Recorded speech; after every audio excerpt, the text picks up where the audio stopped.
Back to the Future has left an unforgettable mark on cinema since its release in 1985. Directed by Robert Zemeckis, with a standout cast headlined by Michael J. Fox, it's a masterclass in filmmaking. Yeah, I've seen this one. This is a classic. The story in Back to the Future is about agency. It's about seizing your destiny by confronting fear and taking bold actions. This is the big one, the one I've been waiting for all my life. We see it from Doc Brown with his time machine, and we see it in a number of ways from Marty McFly.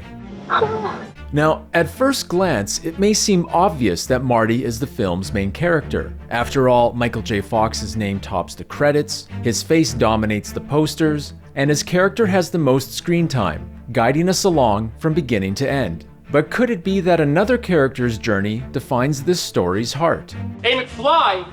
What if the film's true main character is really George McFly? Yes.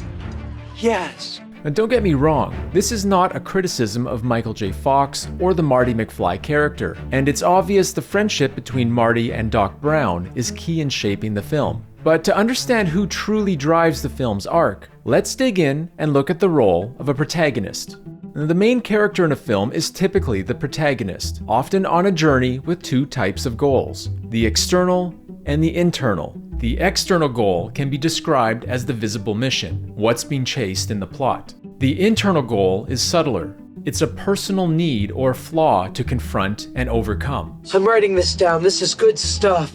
Take the movie Rocky as an example. Rocky Balboa's external goal is to last 15 rounds against Apollo Creed, but internally, he's seeking self-respect. In The Terminator, Sarah Connor's external goal is to survive a relentless cyborg sent to kill her, while internally, she transforms from an aimless waitress into a determined survivor ready to face her destiny. And in Silence of the Lambs, Clarice Starling must summon the courage to confront her childhood trauma, the internal, in order to stop serial killer Buffalo Bill, the external.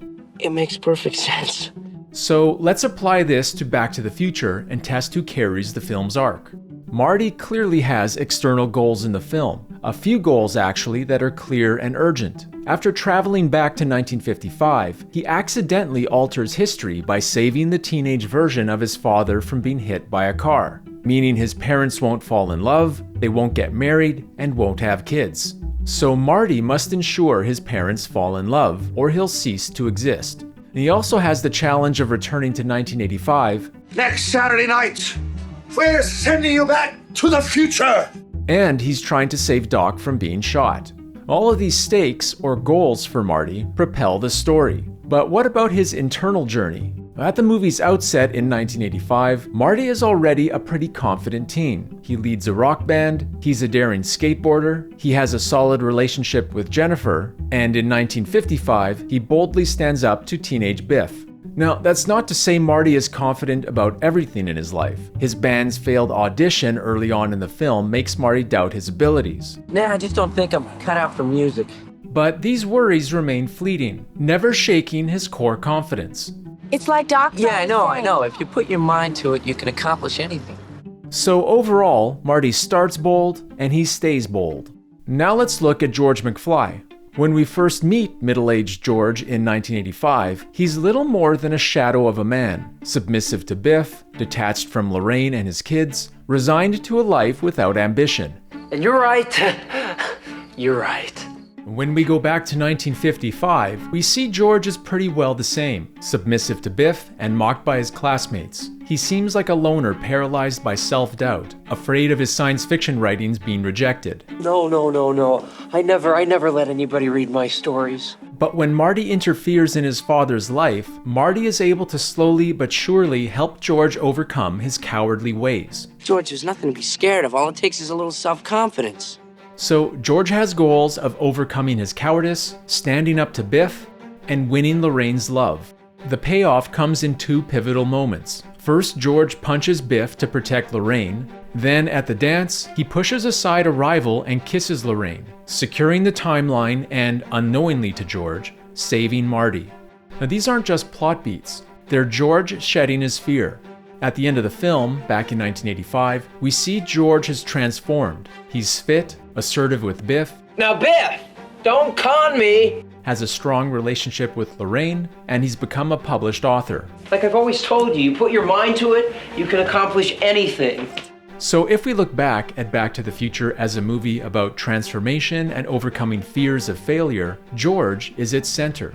Now, where does that leave Marty? Well, in connection to George, his role aligns more with what we can call a guardian angel archetype, or a catalyst character. Think of Obi-Wan Kenobi's connection to Luke Skywalker in Star Wars, or Morpheus as a mentor to Neo in The Matrix. They both help unlock the potential of the main characters, and don't have a character arc of their own.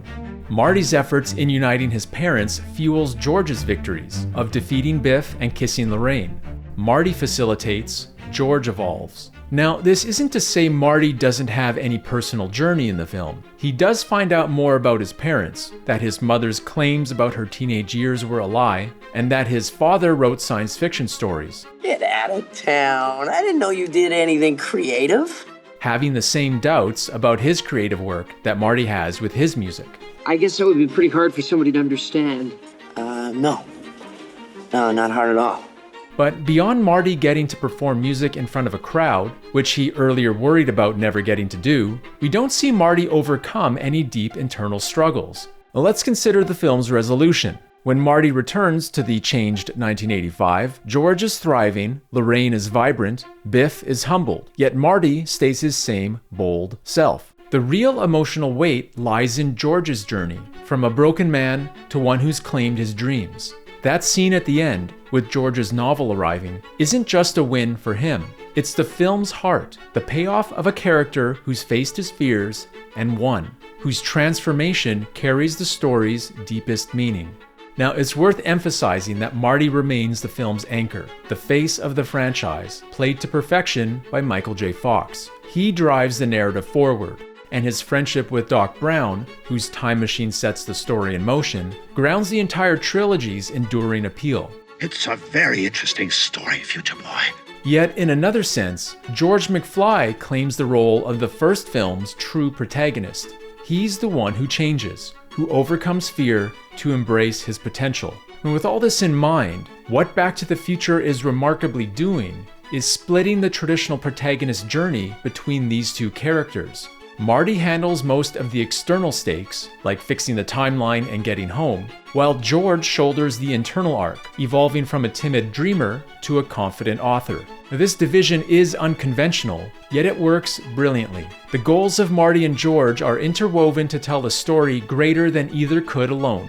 It's this interplay between the catalyst and the transformed, the guide and the grower, that makes Back to the Future a truly special film.